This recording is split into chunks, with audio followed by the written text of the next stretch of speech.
हमारे पास बहुत ज़्यादा ना कपड़े के टुकड़े बचे हैं, उन टुकड़ों का क्या करें? तो क्या करना है, इस प्रकार जूते बनाओ मेरी तरह। मैं जैसे मैंने बनाए हैं सर्दियों के लिए, आप भी बना सकते हो। बेले बैठे रहते हो, कुछ सीख लो भई, मैं सिखा रही हूँ फ्री में आप लोगों को।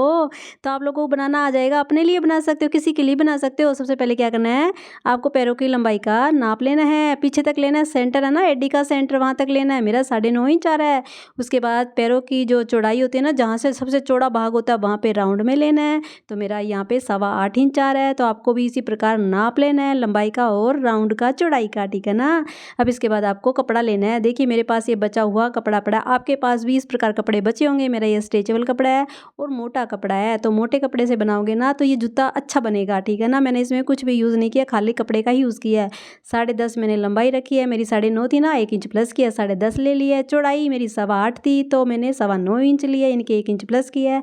ये किसके लिए बता रही हूँ, अगर आप लोगों के पास स्ट्रेचेबल कपड़ा नहीं है तो आप 1-1 इंच प्लस कर लीजिएगा। अगर स्ट्रेचेबल कपड़ा है तो लंबाई में आप मतलब थोड़ा सा आधा इंच प्लस कीजिएगा, ठीक है ना। मेरे कहने का मतलब है कि स्ट्रेचेबल कपड़ा है तो लंबाई में आधा इंच ही प्लस करना। मैंने 1 इंच किया ना, तो इसमें आप बाद में छोटा बड़ा भी कर सकते हो। इस प्रकार 4 पीस निकालने हैं, मैंने ये चौकोर में निकाले हैं, ये 4 पीस निकालने हैं, ठीक है। सबसे पहले एक पीस पे बताती हूँ मैं किस तरह से इसकी कटिंग करनी है। मैंने कपड़े को फोल्ड किया है, चौड़ाई में मैंने फोल्ड की है, ठीक है ना। मैं यहाँ पे पिन्ने लगा लेती हूँ, थोड़ा मेरा फिसलना कपड़ा है तो ध्यान से देखना, आप लोगों को आसानी से समझ में आ जाएगा। मैंने लंबाई में फोल्ड किया, 10.5 इंच की मेरी लंबाई है, उसका मैंने हाफ कर दिया, हाफ का निशान लगा दिया मैंने।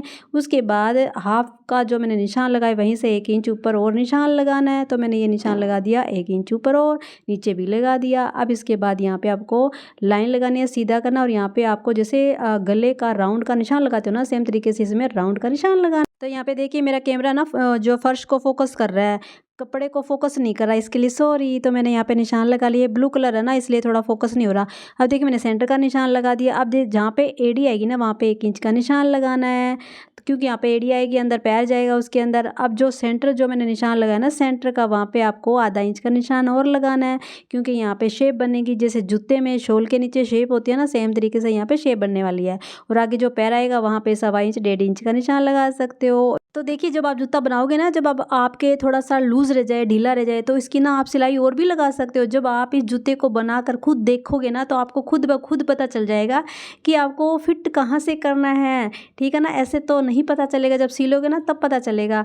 तो इसमें थोड़ा सा आप एक्स्ट्रा ही लोगे ना तो ही बढ़िया है। अगर छोटा होगा ना फिर प्रॉब्लम आती है, क्योंकि छोटा रह जाएगा वो तो बड़ा होता है, उसकी तो मतलब समस्या आप हल कर सकते हो ना, उसको फिट कर सकते हो।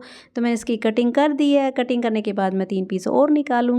तो जो मेरे पास ये पीस बचा ना इसी में निकालूंगी। पहले मैं 1 पीस और निकाल लेती हूँ, और कैसे निकालने हैं, मैं जो मैंने निकाला है ना कटिंग किया उसी को रखूँगी, रखते हुए निशान लगाऊंगी, उसकी कटिंग कर दूंगी। तो मैंने इसकी कटिंग कर ली सेम तरीके से। 2 पीस मेरे निकल चुके हैं, ये 1 पैर के हैं अभी, तो 2 और निकालूंगी, यानी कि 4 हो जाएंगे ना। और शेप इसकी इस प्रकार आएगी। तो मेरे ये 4 पीस निकल चुके हैं, यानी कि दोनों पैरों के अलग अलग हो गए ना, यानी कि 4 हो गए। अब इसको सिलाई कैसे करना देखिए, जो मैंने गुलाई में निशान लगाया वहाँ पे आपको गुलाई में पूरी में जो सिलाई लगानी है।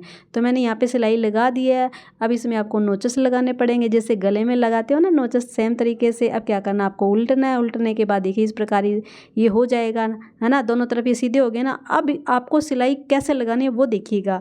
अब मैंने यहाँ से इसको फोल्ड कर लिया, फोल्ड करने के बाद दोनों अलग अलग हो गए ना। अब देखिए इस पे आप लोगों को सिलाई लगानी है। सिलाई कैसे लगी है वो ध्यान से देखिएगा। यहाँ पे मैं आप लोगों को बताऊंगी। तो जो राउंड में है ना पूरा नीचे, ये देखिए ये 1 पैर का, यानी कि है तो 1 ही पैर के, एक मतलब 2 पार्ट हो गए ना। अब यहाँ पे आपको नीचे से गोलाई में पूरे सिलाई लगानी है, दोनों तरफ ही लगानी है सिलाई, लेकिन एक पंजे पे यानी कि आपको सिलाई छोड़नी है एडी की तरफ से, चाहे किसी पे ही छोड़ लीजिएगा। थोड़ी सी 2 इंच के करीब या 1.5 इंच के करीब छोड़नी है इसको सीधा करने के लिए, ठीक है ना। तो मैं नीचे पूरे में ये सिलाई लगाऊंगी, लेकिन एडी की तरफ, एक पंजे के ऊपर एडी की तरफ 2 इंच छोड़ूंगी सीधा करने के लिए। समझ में आ गया ना। तो मैंने ये सिलाई लगा ली, और मैंने देखिए थोड़ा सा छोड़ा मैंने निशान, आप लोगों को दिखाई भी दिया होगा। अब देखिए आगे की तरफ पंजे की तरफ आपको इस प्रकार इसको मतलब कपड़े को जो सिलाई है ना, स्टिच है, उसको सेंटर में रखना है। सेंटर में रखने के बाद है ना आपको 1 इंच ऊपर निशान लगाना, और गोलाई में पूरे में यहाँ पे सिलाई लगानी, क्योंकि यहाँ पे पंजा आएगा। समझ में आ गया। 1 इंच का मैंने निशान लगा दिया, और निशान लगाने के बाद यहाँ पे राउंड में सिलाई लगानी है। इसी प्रकार दूसरा जो है ना उसी के ऊपर भी आपको सिलाई है ना वो सेंटर में रखनी है। यहाँ पे आप लोगों को दिखाई नहीं दे रहा क्लियर, फ़र्श की वजह से, वाइट फ़र्श की वजह से ये ब्लू कलर है इसलिए।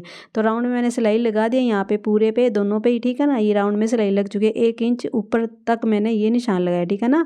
अब जो एक्स्ट्रा कपड़ा है मैं उसकी कटिंग कर दूँगी। कटिंग क्योंकि ये एक्स्ट्रा हो गया, जब इसको सीधा करेंगे तो अंदर से मोटा मोटा हो जाएगा ना, तो इसकी जो है ना मतलब इसकी कटिंग करनी ज़रूरी है। तो मैंने इसकी कटिंग कर दी। अब देखिए जो एड़ी की तरफ मैंने थोड़ा सा छोड़ा था, खुला पार्ट छोड़ा था, इसको पकड़ना है और आपको सीधा करना है पंजे को। अब देखिए सीधा करने के बाद है ना इसमें एक और सिलाई लगानी पड़ेगी, और वो सिलाई कैसे लगानी पड़ेगी, जहाँ से मैं इसको मतलब निकाल रही हूँ ना, जो खुला भाग होगा वहाँ पे सिलाई लगानी है। और वो कैसे लगानी है वो यहाँ पे ध्यान से देखिएगा किस तरह। पहले मैं इसको खोल के अच्छी तरह से दिखा देती हूँ। देखिए मैंने इसको सीधा कर लिया अच्छी तरह से। अब देखिए एड़ी की तरफ से थोड़ा सा खुला था ना, तो जो कपड़ा ऊपर हुआ ना उसको मैं अंदर की तरफ फोल्ड कर लूँगी। फोल्ड करने के बाद ऊपर से मैं सिलाई लगा दूँगी। एक तरफ एड़ी की तरफ है, ये आप लोगों को नहीं क्लियर नहीं दिख रहा ना यहाँ पे, तो यहाँ पे एड़ी की तरफ है और कपड़े को मैंने फोल्ड कर लिया, ऊपर से सिलाई लगा दी, यानी कि कपड़े को अंदर की तरफ मैंने फोल्ड कर लिया है, ठीक है। एकदम हो चुका है, इस प्रकार हो जाएगा। अब आपको सेंटर जो सिलाई है ना, जो जहाँ पे राउंड में सिलाई लगाई थी उसको पकड़ना है, पकड़ते हुए एक पंजे को पंजे के अंदर लेके जाना है, ठीक है ना। इस प्रकार ये पूरा आपका पंजा यानी कि पैर बन जाएगा, यानी कि जूता बन जाएगा, कहने का मतलब ये है। इस प्रकार ये जूते की शेप आ जाएगी अच्छी तरह से। अब देखिए ये पूरा मेरा फिक्स एकदम जूता बन चुका ना। जब आप बनाओगे ना तब आप लोगों को पता चल जाएगा कि किस तरह से इसकी स्टिचिंग और किस तरह से ये सीधा होगा, अपने आप ही हो जाएगा। तो मैंने यहाँ पे थोड़ा आप लोगों को बताने की कोशिश की है। तो देखिए मेरा कैमरा चाहे फोकस पूरा ना हो, लेकिन मैंने बताया तो आपको अच्छी तरह से है, समझाने के हिसाब से मैंने आप लोगों को समझा दिया, बता भी दिया है। और मुझे ऐसा लगता है कि आप लोगों को समझ में आ गया होगा, क्योंकि मैंने इतना क्लियर बता दिया, चाहे आपको वीडियो में साफ दिखे या ना दिखे, लेकिन बताने में मैंने कोई कमी नहीं की है। तो इसलिए वीडियो को लाइक तो बनता ही है, लाइक कर देना, शेयर कर देना और बने रहना सिलाई मंत्र चैनल के साथ। और हाँ, एक प्यारा सा कमेंट भी जरूर कर देना। और ये जूता मेरा बड़ा मस्त बना, आप भी ट्राई करके देखना। मिलती हूँ फिर, तब तक के लिए बाय बाय।